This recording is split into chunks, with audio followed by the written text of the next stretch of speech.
Good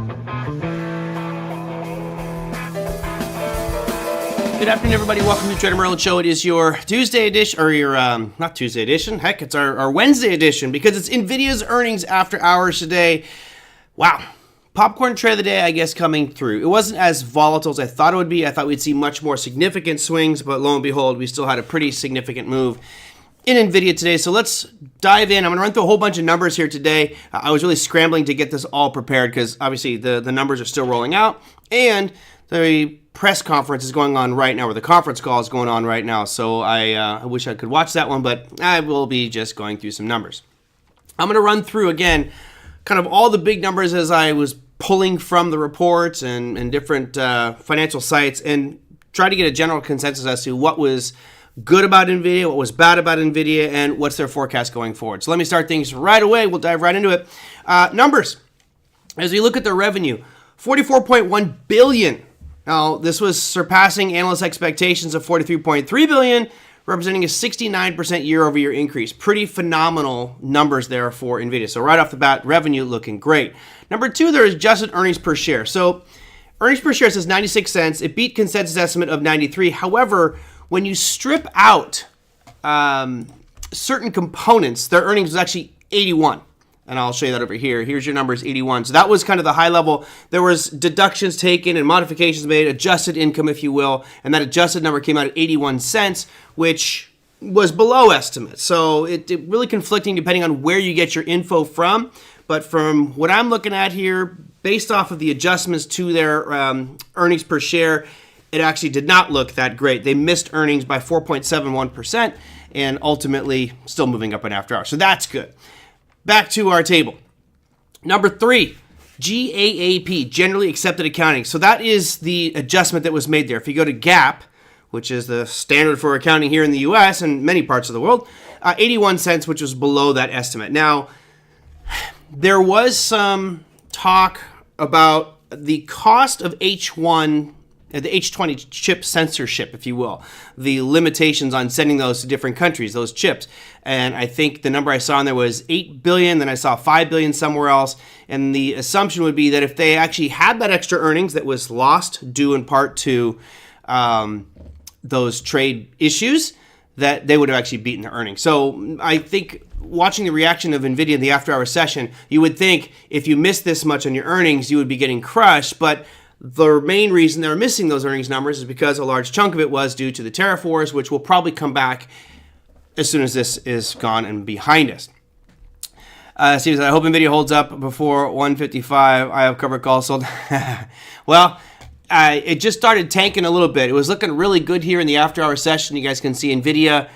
Let's go and show you the extended hours. So it was ripping up in after hours. I thought we were coming down a little bit more than that, but there you see the initial jerk. It shot down and then came screaming back up and really hasn't looked back since.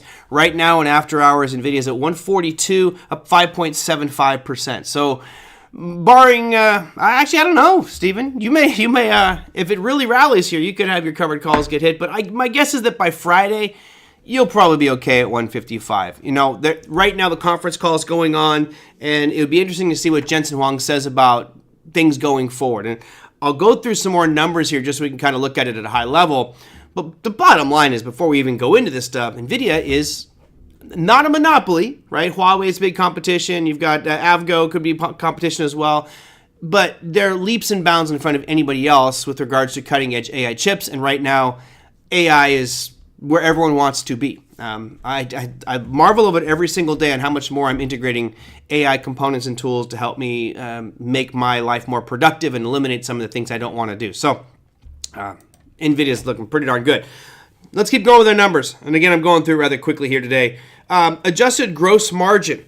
Now, this is the one that some people were concerned with. 61% margin.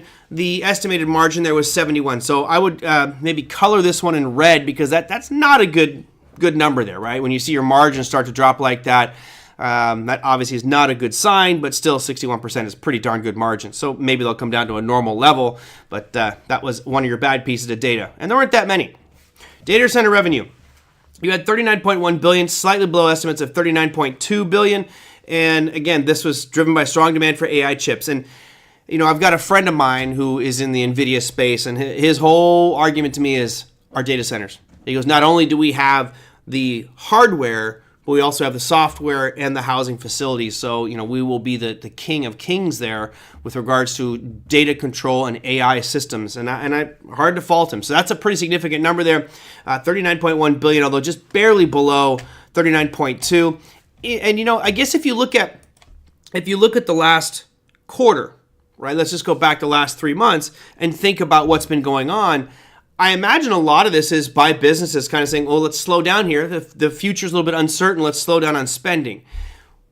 I've mentioned this several times over the past couple of weeks, that once we get past the uncertainty of the tariffs and this tax and the new one big beautiful bill, once that gets solidified, then businesses will know where we stand. And I think that spending is going to come right back. It's just the unknown of buying something today versus tomorrow, right? There's that trade-off there, an opportunity cost that businesses have to weigh. And I think that they're probably scaling back on those transactions. I think that's going to come roaring back here as soon as we get some closure on tariffs, on tax, etc.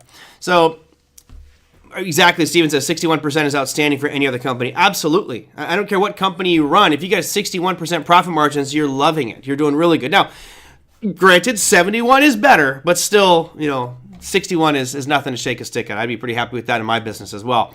All right, what was next on this one? Compute revenues, $34.16 billion, below their estimate. So this is the computes at their data centers, basically people using the systems. And that one is a little lower than expected. And again, I cite that to businesses just slowing down because of the uncertainty. Once the uncertainty is gone, this should come roaring back, in my opinion. I think it actually could create a decent buying opportunity for Nvidia if you get it to drop back down. Now, a few more numbers here. I've got networking revenue at $4.96 billion. That exceeded significantly the estimates of $3.45 billion. You had guidance for the current quarter. Right, this one is tough. Isn't Apple running it around 19? I don't know Apple's profit margins there. Not sure. So $45 billion in sales, slightly below their estimates of 45.9, with an $8 billion impact from the China export restrictions. That is huge. So their sales barely missed expectations, but that also doesn't include a potential $8 billion lost due to these China restrictions. What that tells me is, again, if we get closure here with tariffs and tax, and all of a sudden we can put that beside us, that $8 billion will probably come roaring back. And my guess is that the quarter after the settlement is made between Trump and whatever country it is, in this case China, that a lot more money is going to flow into Nvidia. If for some reason the tariffs shift and becomes much more intense and target specific industries, then there may be new competitors to come up that get the lion's share or more market dominance because of what happened to Nvidia. But I think that Trump understands the importance of keeping Nvidia as a leader here in the United States, so he'll work some deal to make that happen. So this could be really good in your second, third, fourth quarter, depending on when that closure comes. Thanks, Steven. 24% for Apple. And Apple, one of the biggest companies in the world, 24%. Right, one of the most valuable companies in the world getting 24% profit margins, and here's Nvidia, and people are complaining that it dropped from 71 to 61. Right, Nvidia is doing pretty darn good in that respect. It'd be nice to have a table of profit margins, because it'd be interesting to do the whole Magnificent Seven and see what each one of those profit margins are. My guess is that Tesla's probably got a pretty good profit margin for now, but now that they're lowering prices of their vehicles, that's going to be shrinking as well. Oliver says Q2 is going to suck, but Q3 rocket ship. Yeah, I tend to agree there. I think that we're still going to get this delayed lag effect of we'll call it the network effect, if you will, of just kind of bad news and trade tariffs, and all that stuff's going to be bad for Q2. But at some point during Q2, maybe as you get near the end of it, I do think you're right that Q3 is going to work pretty darn good. Oh, that'd be great, Steven. If you get into the table, it'd be awesome. You're my research analyst over there, Mr. Wolf. Margaret says Nvidia can charge what they want. Yes, for now they can. But, part of it is in good business. If Nvidia has a monopoly, which I don't know if they necessarily have a monopoly, but they certainly have a massive head start with the best high-end equipment. Huawei's not going to compete with them yet, and no other company can compete with them. Huawei, I guess, is your closest competitor. If you gouge people with prices, it leaves a bad taste in their mouth and will cause them to want to go somewhere else. So, Jensen Huang's got to walk a fine line here of, yeah, I got a monopoly, but I want to be able to sell these guys goods and services, have them feel great about NVIDIA as a company. I want them to have their account executives or representatives, be there supporting them, growing their business, and of course, upselling the latest technology. So yeah, they can definitely charge as much as they want, but you go too high, you start to leave a bad taste in the mouth of the customer. So, yeah, we'll see. And last number I got here, this is additional costs. So there was a $5.5 billion charge was incurred due to the licensing requirements for AI chip exports to China. So this whole China thing and the CHIPS Act, which limited some of the chips being sent over to China, cost them a lot of money. If you look at the $8 billion loss plus that $5.5 billion charge, you're looking at roughly $13.5 billion worth of lost money because of issues with China. So hopefully they can clear that up, and then it ultimately becomes great for NVIDIA. You look at the chart here. Let's go look at the chart over here. Obviously, here's your 5-minute popcorn trade where you saw it shoot up. We sold off into the close. It's funny because I was watching it as we sold off, and I was really expecting their earnings to come out badly because the sell-off that happened, the 30 minutes before the close, was pretty significant. It dropped, let me just get the exact number here, 1.73% in 45 minutes. Well, that usually is a clue that maybe that earnings release got pushed out earlier and people are reacting to it. Well, from that close to where we are right now, as you guys can tell, we're up about 5.27% in the after hours and looking pretty darn good. Now, for me, I'll be thinking about where this is rallying into. So I'll put a red line right here at 141.82, which is what we're trading at right now. I'll zoom back out to a daily time frame to see if we are coming back up into any overhead supply levels. And lo and behold, let me get these lines off your screen. Where we are right now at this exact moment is this high price, this kind of peak, if you will, from back on February 18th and 19th and 20th, right into that peak. So this, if the market was open, I may actually think about shorting this one, but I have a hard time shorting NVIDIA at this, given how I feel about NVIDIA going forward. So all in all, great day for NVIDIA. I think great reason to be positive and happy about it. If you're long on NVIDIA, certainly you may get a big pop here, and that may be an opportunity for you to take some profits along the way. I know you got the 155 strikes on your calls, which takes you, will that bring you to, yeah, that's ATH territory, right? You might get it. Yep, Oliver, it's closing that gap, but it also closed it already, right? We closed that gap on February 19th. And the gap he's referencing for the podcasters is the gap between January 24th and January 27th. That weekend gap, we had a significant drop down. It's already closed that gap. So I don't put much emphasis on that one, other than this, I would argue, is probably a fresh supply level. Range for that supply level is going to be roughly, I'll draw the lines on here for you, 139.23 to 143. So you got about a $4-5 price range in there, and we're dead center of it right now. Now, who knows what's going to happen in the morning? Again, anything Jensen releases tonight could create significant impacts for NVIDIA. But right now, I think the headlines are going to be rather positive on what's been written for NVIDIA. So your headlines tomorrow will be looking pretty good. That brings in more retail buyers. NVIDIA 24.5 on Schwab and RH. What are you talking about? Are you talking about regular market hours? Are you talking about it's 24 hours a day, 5 hours? I'm confused on the 24.5. Takes the profits tomorrow. Yes, I do agree. Question. I know buying and selling the actual stock affects the price, but does the process of selling cash secured puts affect the stock price directly? I don't believe that it does. They're a leveraged asset, so it doesn't put any pressure on the underlying price. However, if you do get a heavy open interest at a specific strike price, remember, when you buy an option, someone sold it to you, and typically that's a market maker or an institution, right? Those are the ones generally who are out there doing the big volume of heavy selling of options.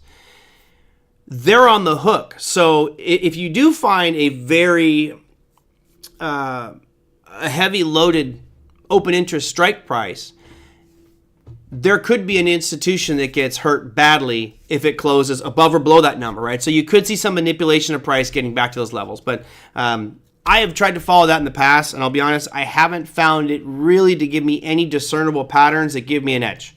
So I don't follow that. I know some other traders do. They'll look for heavy open interest areas and use that as your kind of supplier demand zones where they think it'll be a magnet to that price. But you got to ask yourself, if there's a heavy open interest at one specific strike price, someone sold it, someone bought it, right? Someone sold it and someone bought it, which means which side's going to push it to that level or not. So yeah, it's something I don't. They call it the max pain point, right? Who's going to be at what price level is the most pain for that option to expire at for the average consumer, and that's typically where it goes to. Robinhood's 24-hour, got it. I thought you were talking just regular market hours, because typically, traditionally you cannot trade 24 hours. I don't know how Robinhood's doing it. My guess is it's their own liquidity pool, because if you guys notice, you go to any other stock here, and they talked about extending this, right? Let's go to Nvidia. If you look at the Nvidia chart, let's go 5 minute. And let's go to something I don't have marked up. Let's go to let me get rid of all my lines from Meta. All right, I got 14 drawings in there. So just something like Meta. If you look at the extended hours trading, you'll notice, let me go back a couple days here. I'll just go back to yesterday. From right here where my cursor is being drawn, that's the market open, and that is the market close. This little blue diagonal line here is your open to close. The next line I'm going to draw is from that market close. It's right there, 1 o'clock.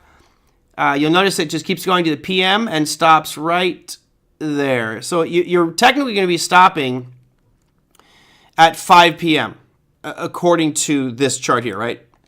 Then there's another, when the market opens up, is 1 a.m. And that brings you all the way to the open. So you've got these two, I'll color change them and make them a little bit bigger so you guys can see. I'll do red as aftermarket, and I'll thicken that line up just a little bit. And we'll do green as pre-market, and I'll thicken that line just a little bit. Oh, shoot, I don't know what's green, but I assume that that's green. There we go. Okay, so that red and green one are your after hours and pre-market. Notice that from 1700 hours, which is 5 p.m., let me make sure I get this right. So this is Pacific time. Yep. So that'll be 5 p.m. my time till 1 a.m. my time. Market is closed. There is no trades that happen. Right? That's NASDAQ. That's just their way they do it today.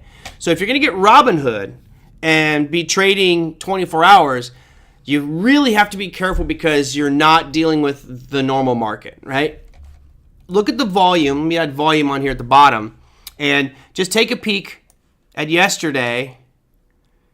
So there's yesterday's trading activity from Meta. You guys can see a lot of volume there at the bottom. You have, each one of these is 20, 30, 40, 50,000 shares every 5 minutes. Okay. And then as soon as the last 5 minutes of the trading day, Meta traded 51,000 shares. And then literally 5 minutes later, it traded 325.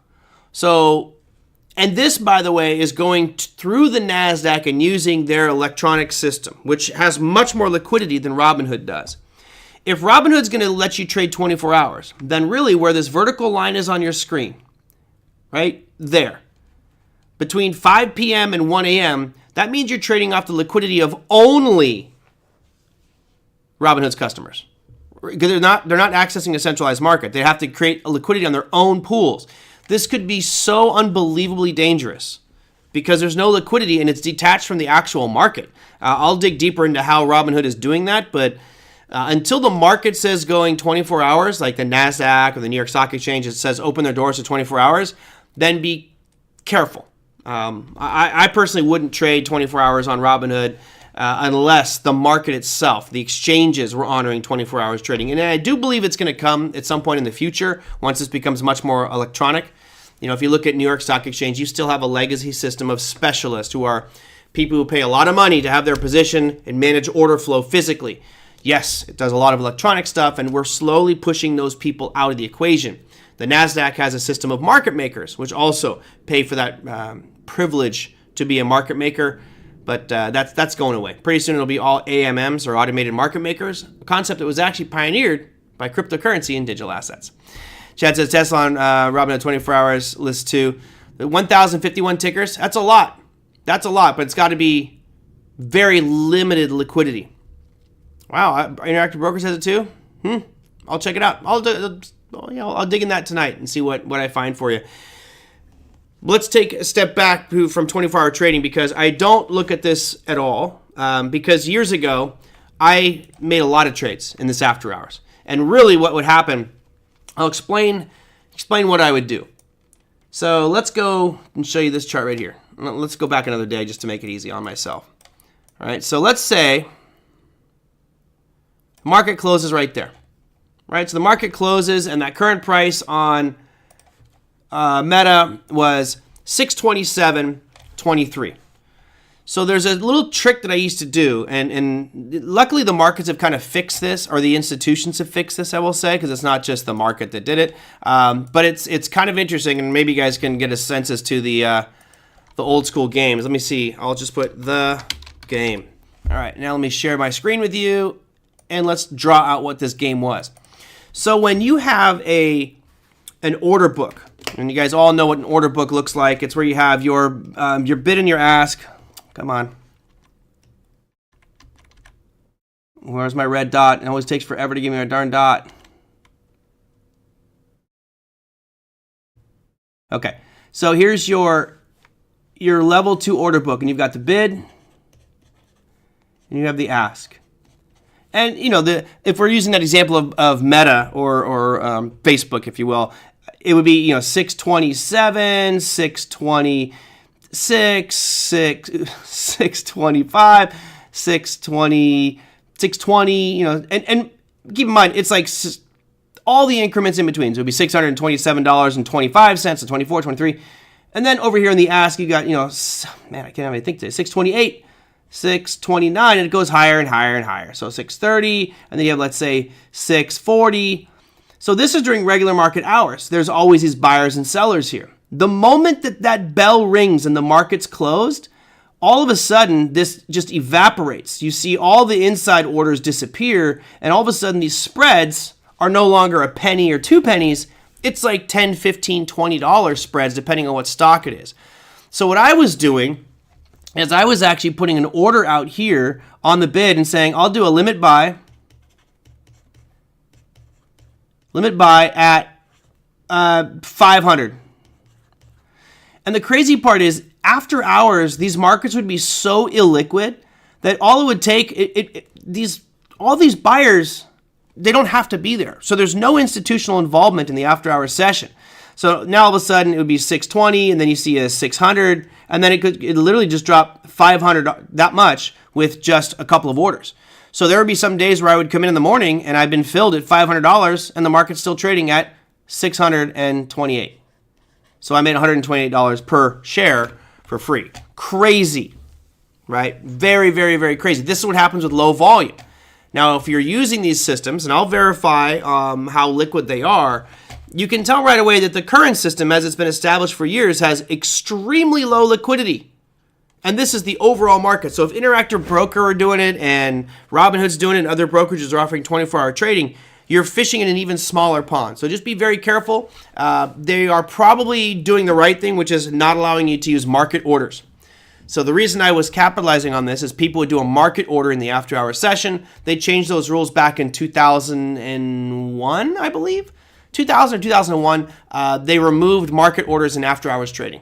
Market orders can only be done during regular market hours where all the liquidity is. It makes sense, right? Because if you do a market order when there's no liquidity, you could move the market a significant amount depending on how many shares you have. Sava says, when does Trump flip the desk for being called a taco? He did the other day. It was pretty funny. Actually, I think it was today or yesterday he talked about that. Some reporter asked him about the taco trade. I don't know if you guys saw this. I wish I could play it for you. It was really, really funny. At a press conference, the reporter asked Trump, said, Trump, the financial industry now has a term called the taco trade, which stands for Trump always chickens out. What do you say to that? And you could tell he got a little bit miffed by it. And he's like, it's a stupid question. It's a dumb question. And then he went into talking about the art of the deal, right? Which is, like we've been talking about, I call it shock and awe. The market's calling it being a chicken. Look, if you go to Southeast Asia, and you go to Thailand, for example, when I go to get my suits tailored and I say I want a suit tailored, they'll be like, I'll say it in dollars because normally it's in Thai baht. They'll be like, $1,000. And you're like, no, I'm not paying $1,000. I'll give you $10. Right? So it's always the extremes at the initial of a negotiation. And he even talked about his extremes going 145. He thought that was a lot, but it's part of the negotiation. Yeah, Trump always chickens out. No, it's the art of the deal, and it's something that we've talked about on the program here, which is shock and awe. He'll say something outlandish, and then they come to an agreement in much better terms, and that's not going to change for the next 3 and 7/8 years. It will continue to be there, no matter what he's talking about, whether it's road improvements, Social Security, Medicaid, crypto, trade, you name it, it's going to be there. So just buckle up, it's fun. Yeah, that's true. Calling him a chicken certainly gets him all riled up. Yeah, you did, Oliver. You said it's a negotiation. It is a negotiation, right? Because the United States has the upper hand. Technically, we have the upper hand just due to our consumption economy. So yeah, throw the 145% tariff on them, knowing you're not going to really do it, but you're just going to say you do it to get them to come to the table. That's really all it was. Same thing with Europe, right? We're going to put 50% tariffs on you. Now they come to the table. Okay, now let's talk, right? And maybe we settle on 10 or 15% or something. But yeah, I like the term. I like that it got Donald a little bit riled up there. No, not to my knowledge on this. I think you can do options on futures, but I'm not sure about that one. I don't do options on futures. Never have, never will. A leverage instrument on a leverage instrument seems a little too wild for me. But I believe you can if it's option on a futures product. Well, let me find out information on that one, Anders. But typically, no. Options market's going to close when the equity markets close and no after hours. Look, all these markets should be 24 hours, period. When that does happen, yeah, so options on futures are indexed to the SPX. When this market does go 24 hours, and I think it's just a matter of time before we go fully electronic, 24 hours a day, 7 days a week, one thing you're going to really have to do is understand the dynamics of that new market, right? Because for me, I would argue that the first 10 years of my trading career were built off the opening rush and the closing rush, using these peaks of volume at the beginning of the market or the end of market, and knowing that I could trade a 10,000, 20,000, 30,000 share blocks at a time without moving the market, knowing that there's liquidity. But if you take the normal market hours, which is, East Coast time, 9:30 to 4 p.m., if you take that regular volume pool and now you slice it up and diversify it over the entire trading day, you're going to have to reanalyze market behavior, because we know there's an opening rush. It happens every single morning. You can tell by the spike of volume right here on Meta. The highest spike of the volume is the opening 5 minutes. It's always that way. If we don't have a definitive open and close, you won't get that excitement, right? What makes the Kentucky Derby so exciting? I don't know.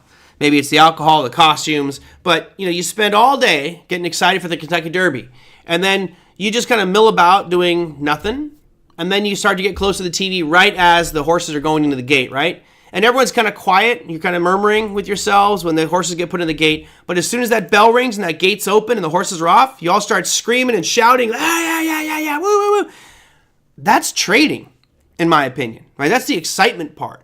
If you no longer have a starting gate in a horse race, you lose the emotion, you lose the volume, you lose that surge, that trampeding stample at Walmart on Black Friday type of effect. So to me, I don't necessarily like 24-hour trading, but I think we're headed there.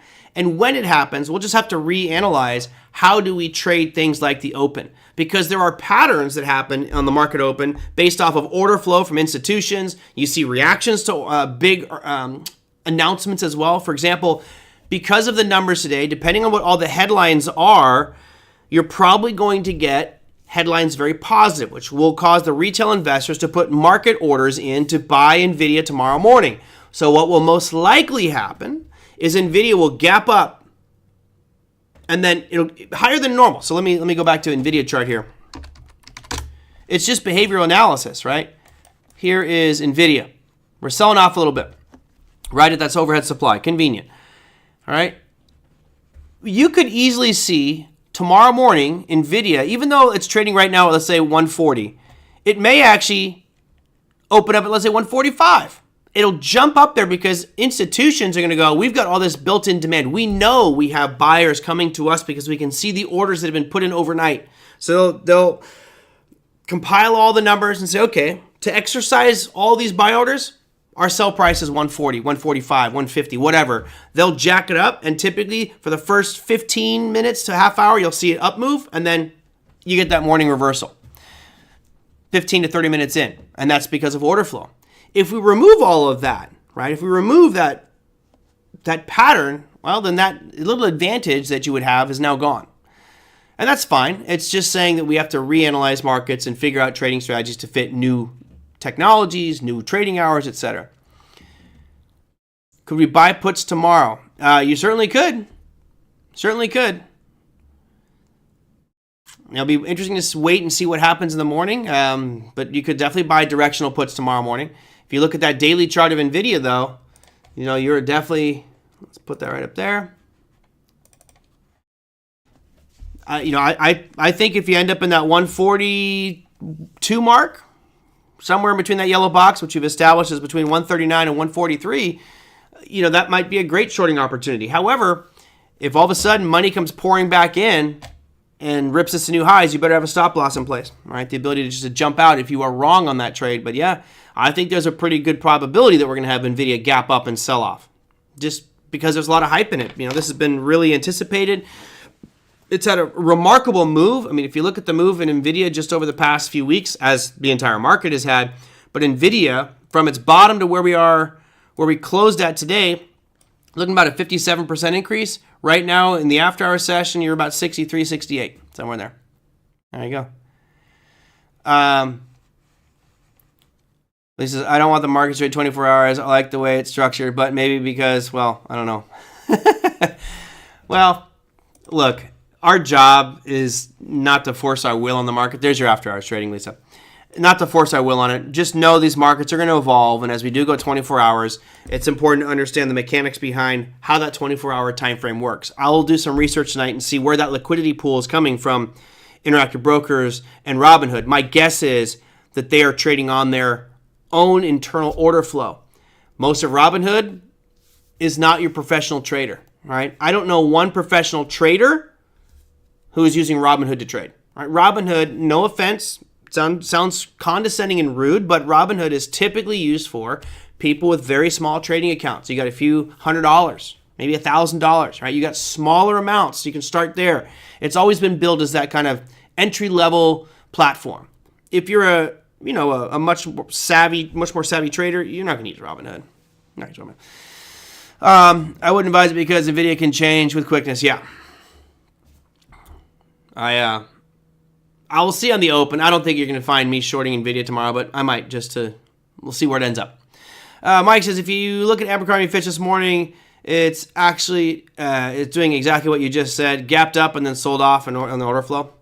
It happens every day, man. ANF.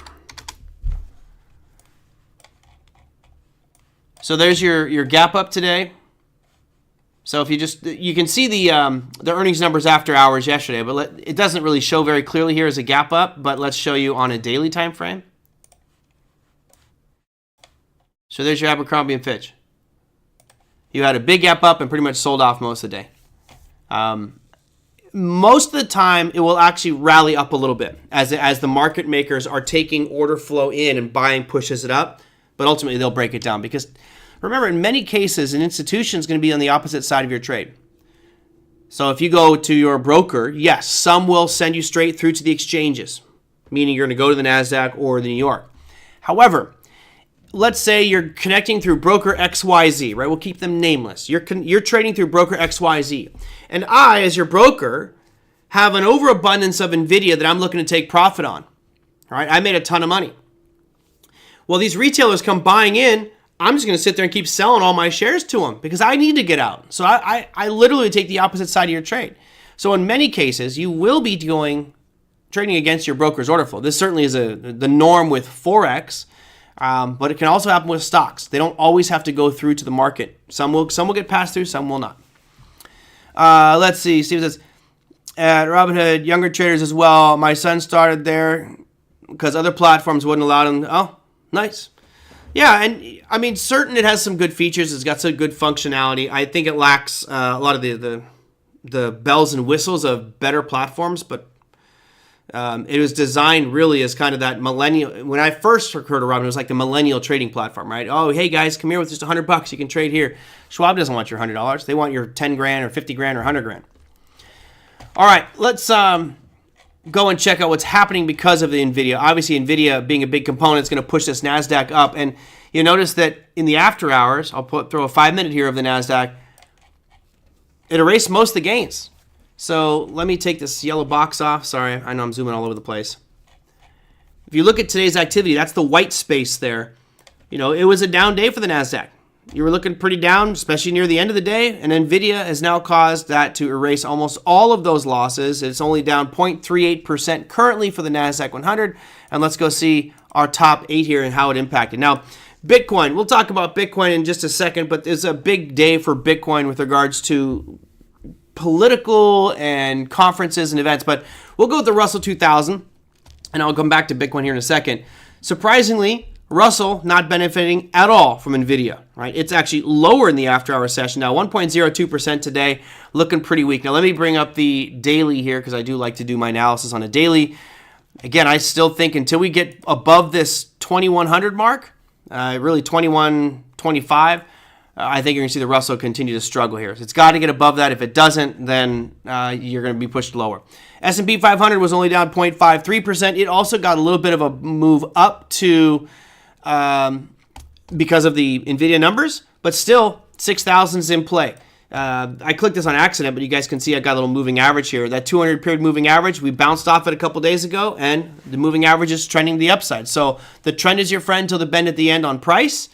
Still looks okay. Really, it boils down to what happens over the next couple days. Do we break this 58.36 and close below it? That would break the 200 period moving average as well. Then I would start to turn a little bit more bearish. But for now, I am still bullish on S&P.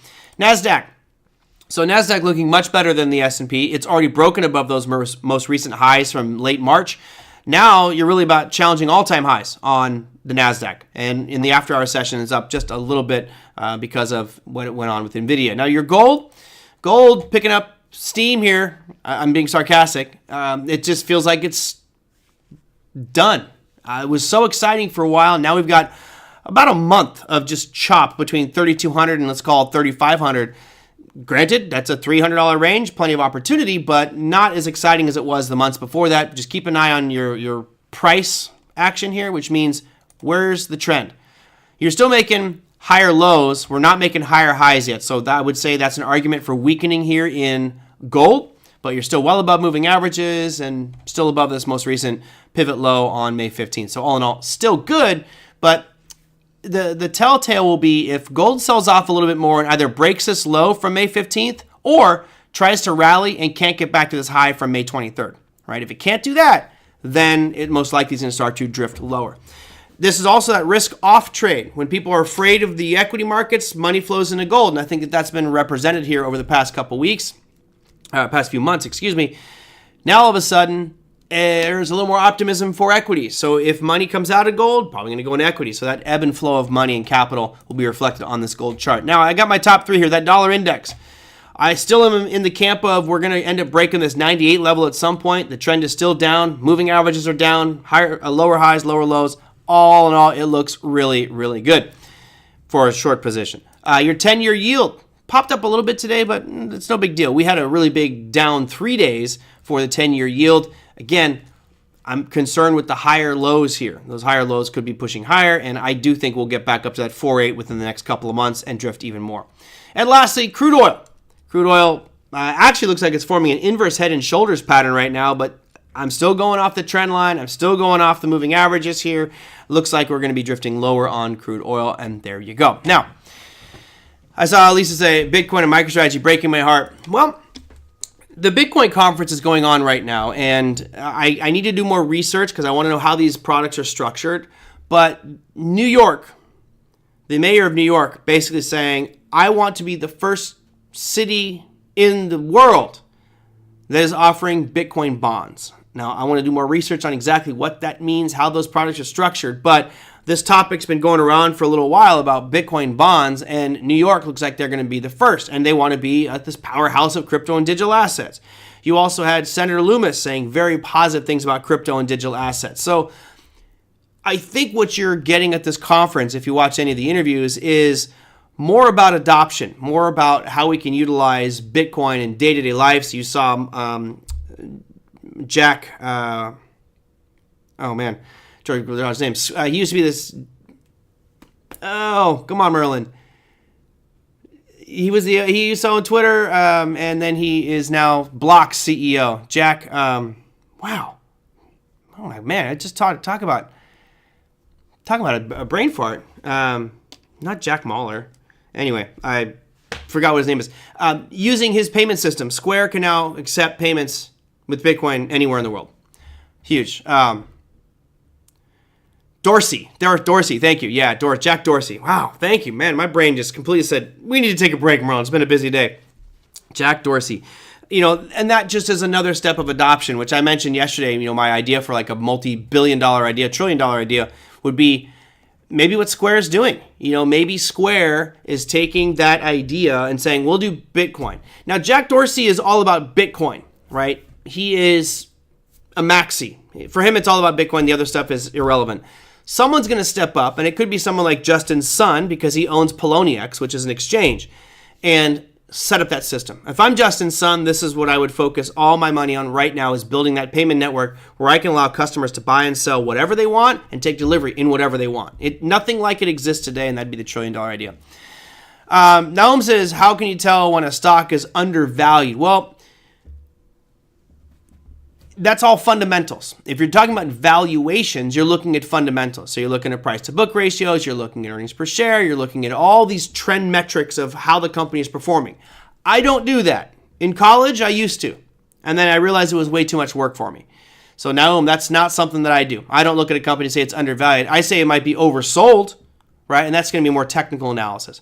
But with fundamentals, I just don't like spending the time to dig through all of those numbers. I glance at the financials just because I'm curious, but I don't put a lot of weight on it to determine if something is overvalued or undervalued. Now, if you're going to do the Warren Buffett methodology, Larry Jacobson does that, so does Bashir Chaya. Bashir teaches the value investing program and strategic investor, and at those programs, which I think you have access to now, I think you're mastermind, aren't you now?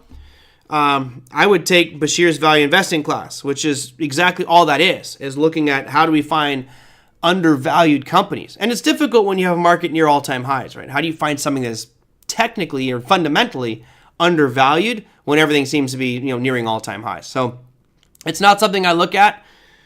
It's just not for me. It doesn't make me a bad person, but it's just too much work in my opinion. Naum says, seems like when a stock is overvalued, you're not allowed to short the stock by a broker. So sometimes a broker will put restrictions on shorting. So I believe that they put GameStop on the no short list today.